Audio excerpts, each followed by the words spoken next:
As we approach the end of 2025 and the beginning of 2026, it's important to take a look at our QuickBooks and make sure everything is put away where we want, where we expected, and so there's just no mistakes. I'm making a series of videos.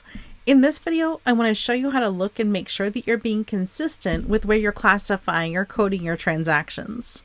Let's begin by building a report. We'll go to the left-hand side of the screen and hover over Reports. We'll then select Standard Report. In the upper left-hand corner, if you just click on the box that says Type Report Name here, you'll get this transaction list by vendor. I'm going to go ahead and select that. What I want to do is look at the whole year. So I'm going to change the left-hand side. You know what? First thing I'm going to do, I'm going to switch it to Classic View because it's easier to explain what to do. In the upper right-hand corner, I'll click on Switch to Classic View. Now on the left-hand side, I'm going to change it to say this year. I want the whole year. I'm not manually inputting the dates because I want to be able to save this report and have it work tomorrow and the next day. Okay, so I have a report for this year. This is great, but this doesn't show me the thing that I'm really looking for. What I want to do from here is click Customize in the upper right-hand corner. Let me do this. I'm going to click on the hyperlink that says Change Columns. I'm going to select the word Split, like banana split. Now Split is in the section called Select and Reorder Columns. I'm just going to drag it up. You don't need to drag it up. I'm doing it so that I can illustrate something without jumping my mouse back and forth and driving my editor bananas. I'm going to go ahead and select Run Report in the lower right-hand corner. So here's what we have. Let's just imagine, I can't change this, but maybe Carlos will do it for us in editing. We have a column for date, a column that currently says split, but we'll think of it as the Y column, the transaction type, the reference number, if it's posting or non-posting, the memo, the account, which we can think of as how, and then the amount. So I'm going to say it again, but this time I'll use an example. The first chunk of information is Bob's Burgers. We have the date where money gets spent at Bob's Burgers. The Y is for the category called Meals and Entertainment. The transaction type says, how did this money get spent? Well, it got spent as a cash expense or credit card expense. Ultimately, the transaction type doesn't matter, especially because the word expense doesn't mean it shows up on your profit and loss. It just means that's the template in QuickBooks. Before recording this video, I was at Staples and I walked down the aisle with all the forms, the duplicate and triplicate carbon forms. That's all this transaction type is just what form. The number is the reference number. Unless you're writing checks, you probably don't care about it. Posting, skipping that. The memo is important. In this example, it says bought lunch for the crew. Fantastic.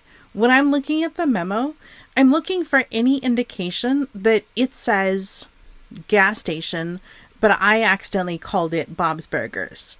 I'm looking for if I or my evil twin made a mistake. Over to the right, when it says account, this is how did the money get spent? And so sometimes that's helpful. Sometimes when I'm talking to a client and I'm like, oh, hey, why did you spend money at Bob's Burgers? They can't answer it until I tell them how they spent it. And I can be like, you spent it on your credit card or used your debit card. So if it's important to you, you have that information. And to the right is the dollar amount. Just one quick note with the dollar amount. You're going to see positive numbers. You're going to see negative numbers. I want you to pretend like you just don't even see the negative sign. Don't worry about the fact that sometimes they're positive and sometimes they're negative. The goal in looking at this report is so you can look and see, I went to Bob's Burgers, or my employer, if I'm the bookkeeper for a company, went to Bob's Burgers. I assigned that to this expense. 1, do I like the expense I picked? And 2, am I consistent? If I accidentally put $3.86 into office supplies, I'm never going to find it. This is my one moment to see that either I or my evil twin made a mistake when I was organizing stuff. So I like to take a look at this report. Because I'm in this report all the time, like really and truly, I look at it once a month for my clients.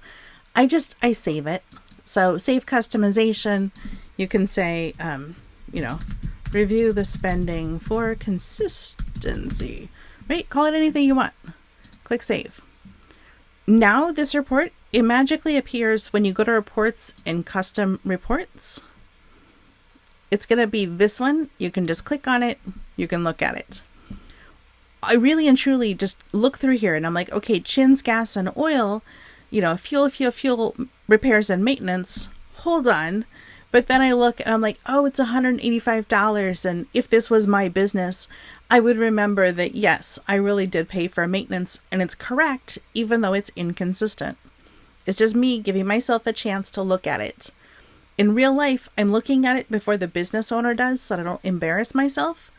When I'm looking at this for my own books, I'm looking at it so that my tax person doesn't look at my records and say, gosh, Rachel, you made a very silly mistake. So if it helps, fantastic. And if it doesn't, well, thanks for hanging out with me on the video. If you have questions, if you have ideas for videos, if you need help, let us know. You can reach us at gentlefrog.com or bluemagnolia.consulting. If you have questions or video suggestions, just put them below. Our VA is amazing. She's going to organize them. She's going to respond to them. She's going to make a list of things for me to make videos on. So I'm here to help. Okay, thanks. Bye.